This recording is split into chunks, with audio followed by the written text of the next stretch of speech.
Yo, right? Bang up. That's 3 times. This is M. Joker G. Who? East Coast 413. Voices in my head, you know, try to tell me how to live and how I gotta grow. I kill my pain with my heart, and this is what I show. I tell my demons I'm the boss, I'ma let them go.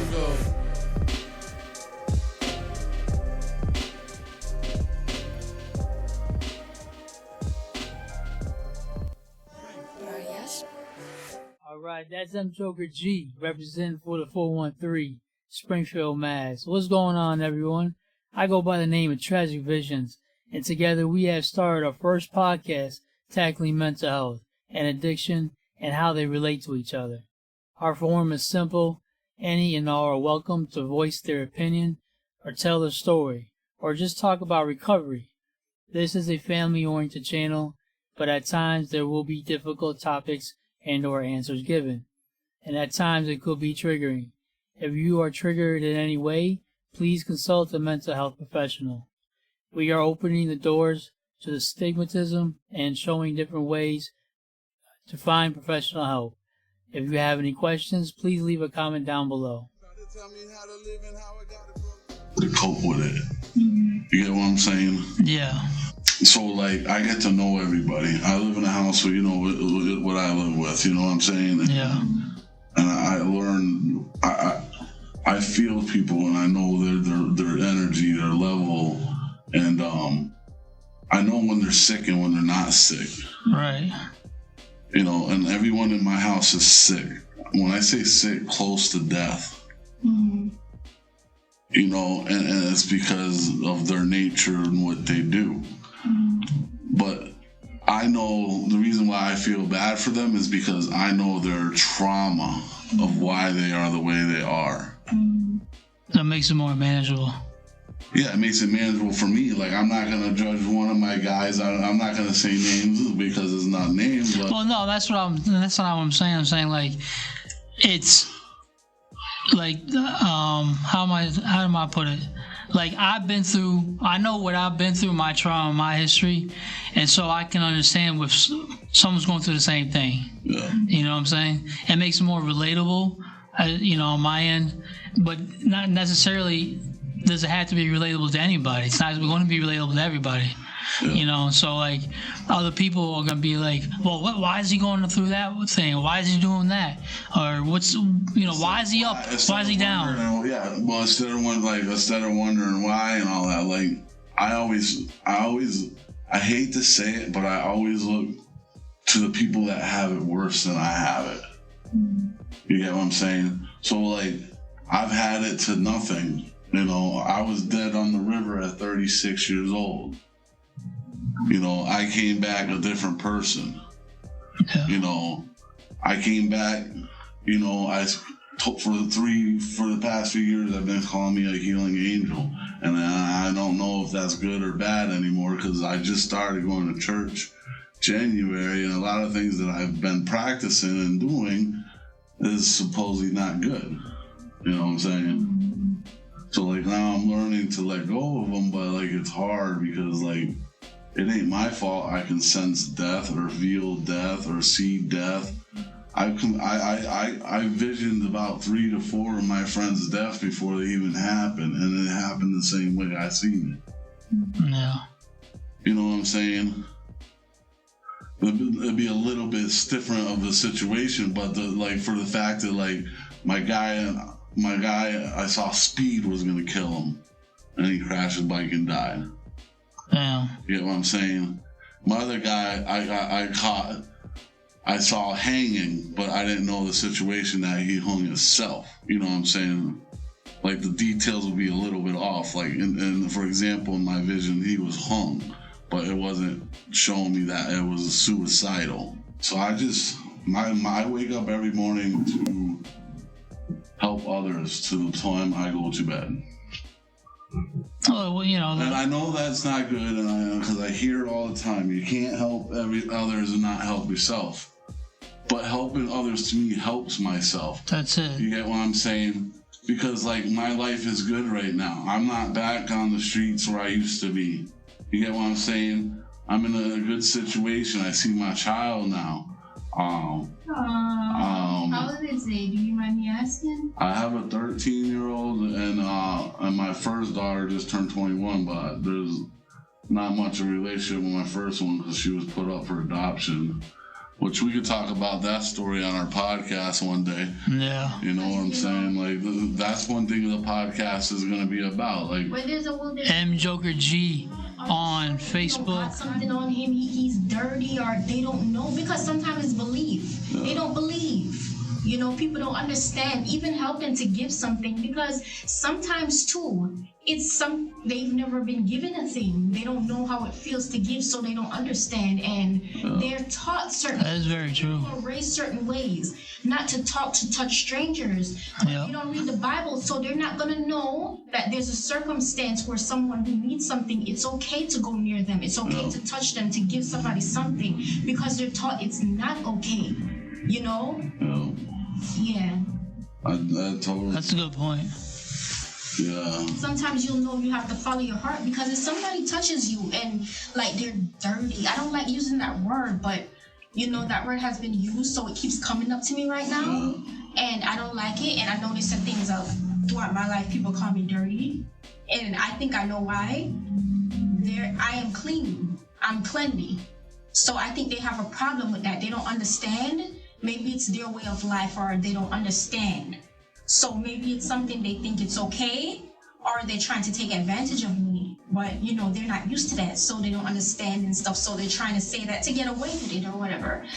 But, you know, like if somebody, there's dirt because they sleep somewhere, and it's like, somebody would say that, how you know he won't give you something, he has something in his hand, or he don't catch something, he not dirty.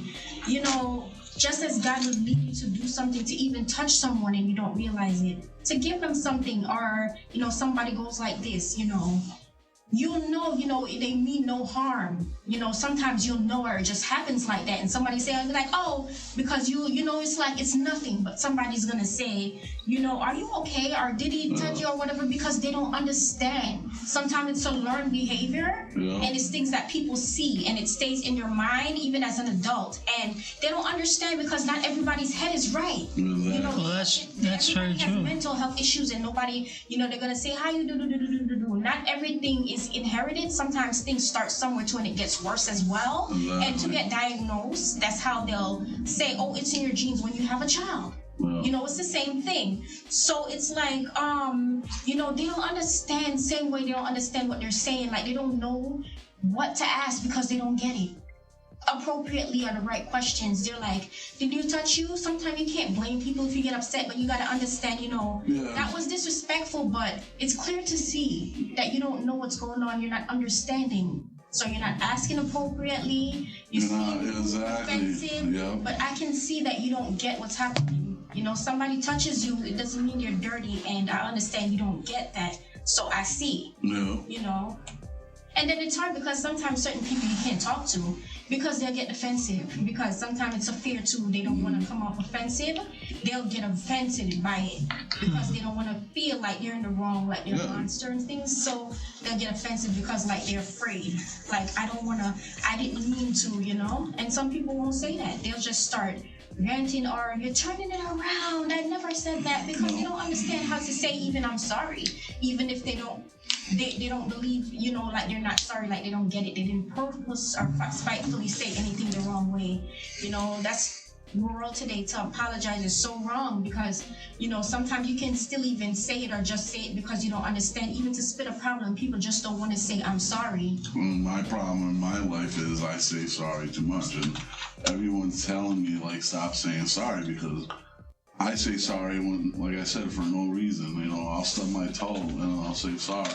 Yeah. You know, it's like, I used to be like that too. I was very and I don't mean to passive do it. and low self-esteem. Everything. If I go to the table, I spill something. I noticed myself doing it the last week when I went to my sister's house and everybody was there. It was like, I don't want to be rude, but it was like a big fucking zoo. You know, they treat me like shit, you know.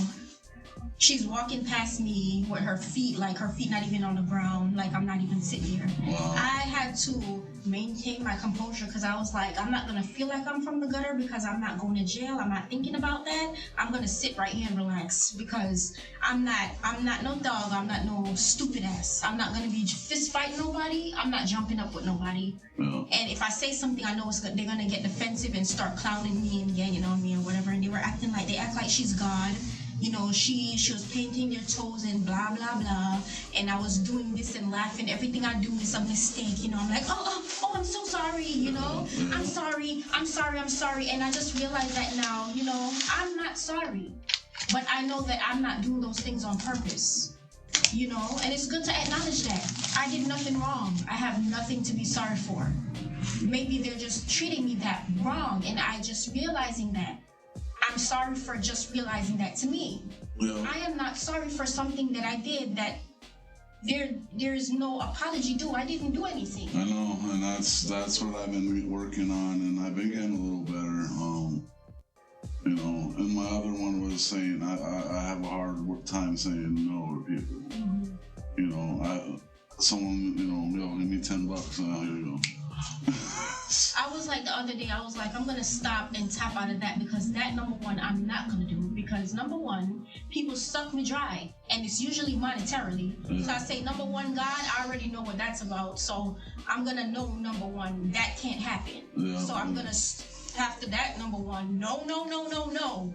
Because I already know I have an issue there with even myself and monetary, people abusing me, and then with money. Yeah. So I already told God and whatever, and that's a no. So I was like, okay. So yeah, just say no. Yeah, sometimes, you know, with me or whatever, it's hoorah to hell and back about no. Even your mother and blah, blah, blah. Nobody wants to hear nothing and this and that. And, you know, the childishness too. Yeah. You know, if it was your mother, if I this and that and blah, blah, blah. And it's a choice that you have to make. It goes to show you that it's petty. Yeah. It's, you know, it's not logic that they're talking from. So you have to learn those things too. If it's even right from wrong. To think, is it worth it? And should I? And is it something that I need to do? So if you feel like something for me, or like I need to do it, go ahead and don't worry about anything. So I'm like, no. But I'm not gonna give nobody nothing but to use or whatever and abuse me, money and stuff like that. And especially money, I'm gonna say no. If you need something or whatever, please let me know and I'll give this and that. But sometimes you can feel it and sense it, and it's like, no. I'll think about next time when you want other stuff. I will say yes, but sometimes you can tell, you know, when people are using you and, you know, trickery, and it doesn't sound logical. Yeah, I don't know, and that's my difficulty, because like a lot of people that I do help out, I know is using me, and then the reason I think I do it is because I know they're close to the end of their life. Mm-hmm. It's the older people that take advantage of me, or the sick, the very sick. But sometimes with that, that's good that you notice that, and there's a time when too you're like, you choose to, and you feel like you can, but then it doesn't matter too if they're old, because sometimes that is true. Me too, the elderly, and guess what? Still no. Sometimes with them too, you just have to bold up yourself because it's harder. Still no, because it's still the same thing, using me for money or anything, and I don't want that, and it's not all right. And you know, I'm gonna probably get stronger and have to probably strategy or find a different way to say no, or find a formula or make up something. But no, because no, just like everybody else, I know what you're doing, and no, not okay. Maybe next time you can let me know you need this and that, but I feel like, okay, like sounds like, and blah, blah. And even if I do have it, I feel like, you know, like, oh, if it's too much or something, I'm going to say no right now. And then maybe next time and such, depending, you know? So, yeah. Those to show you don't have to be mean, but if you feel like this is enough, like, no. Well, that's the thing, like, I can't be mean to a fly. Yeah. I lost that ability to be mean to anybody. I don't think so. I think when I hear you talk sometime, you sound very assertive. What's that? You sound very assertive. Like, firm. polite and stuff. Like strong about yourself. Or who you are. Or who you are. Voices in my head, this is what I show. I kill my pain when my heart demons, I'm the boss, I'ma let them go. I kill my pain when my heart boss, I'ma let them